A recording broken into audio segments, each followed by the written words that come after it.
Mr. Weiss, your client is 0 for 5 in obeying court orders and bail conditions. What reasonable expectation do we have that he'll obey this one?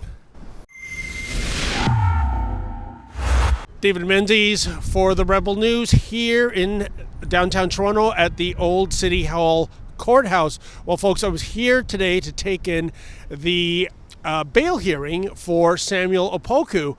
Now, if that name rings a bell, so it should, Mr. Opoku is the individual who stands accused of carrying out 3 attacks involving 5 victims. And the nature of those attacks, well, the most disgusting thing you could ever imagine, folks. Mr. Opoku is alleged to have poured liquefied human feces on his victims. 3 separate attacks involving 5 victims. Absolutely disgusting. Now, I have to tell you, I thought the Crown made a compelling argument today in terms of denying Mr. Opoku bail. Forgive me, folks, I am at a disadvantage in reporting many of the details because, yet again, yes, you guessed it, this case is under the provisions of a publication ban. However, the Crown did present a lot of evidence, none of which I thought was in Mr. Opoku's favor, including video surveillance taken at the University of Toronto, which shows an individual pouring that liquefied human feces over a victim, 2 victims in this case, because it ricocheted onto somebody else. It was absolutely one of the most disgusting things I've ever seen. And when I say liquefied human feces, I don't mean a little bucket. I mean it was one of those large multi-liter Home Depot buckets you see on construction sites. Well, I can tell you, Mr. Opoku, at the end of the day, he did get bail. And again, I can't go into all the reasons, but his lawyer, Jordan Weiss, he was gracious enough to have a impromptu press conference outside the courthouse with members of the media. And here's what Mr. Weiss had to say. Mr. Weiss, your client is 0 for 5 in obeying court orders and bail conditions. What reasonable expectation do we have that he'll obey this one? Well, that actually wasn't the evidence today. I'm not sure what you listened to, but in any event, my understanding is that there's a publication ban on that evidence. I think I made compelling and very persuasive submissions about that, sir. And unfortunately, I can't speak further about it because, as I said, there is a publication ban. I wish I could, but I think I was very responsive to the very question that you asked, and I'm sure you were there and heard my response. Should he misbehave either before the 23rd or after, what's next in terms of what we do with this individual? He won't be getting bail, that's for sure.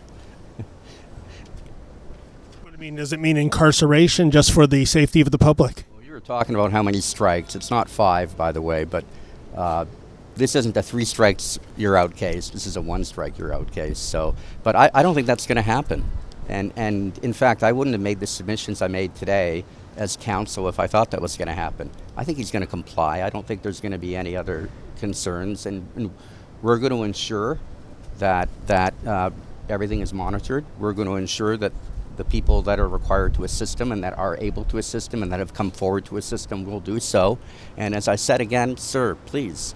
We are coming back at the earliest opportunity, the Monday before the holidays, so we can continue to ensure that there's no further issues or difficulties whatsoever. We didn't have to do that. We did. So we still have any idea of why he carried out these attacks? They were very premeditated. It took a lot of logistical planning. And I mean, have you talked to your client about this? And also, why did he abort what seemed to be an attack that he was going to do at a Toronto shopping mall? Well, again, I can't speak about the allegations. I'm not trying to dodge your question, sir. It's just that I'm not permitted to, nor am I permitted to tell you what my client and I have discussed together about the allegations. My understanding of the allegations isn't entirely as you've set them out, however. My understanding is there was no, as you've put it, attack that was aborted in any way. And my understanding of these allegations, terrible and repulsive as they are, is that they occurred in a very, very, very brief period of time, sir.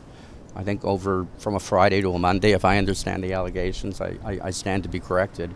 And that we also heard extensive evidence in court that these allegations were bizarre and that never had been any such allegation. There'd never been any this type of behavior in the past by my client. So this seems to be an incredible deviation from his otherwise life that didn't have any type of these things occur. So moving forward, we have Mr. Opoku's word that, that he's going to behave.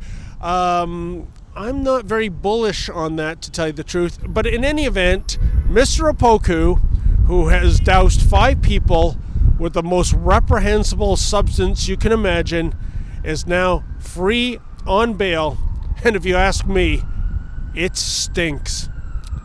For the Rebel News, I'm David the Menzoid Menzies. Hey folks, if you like the kind of coverage we bring you here at the Rebel News, why not become a premium content subscriber? Please go to premium.rebelnews.com, sign up, and never miss another Rebel video.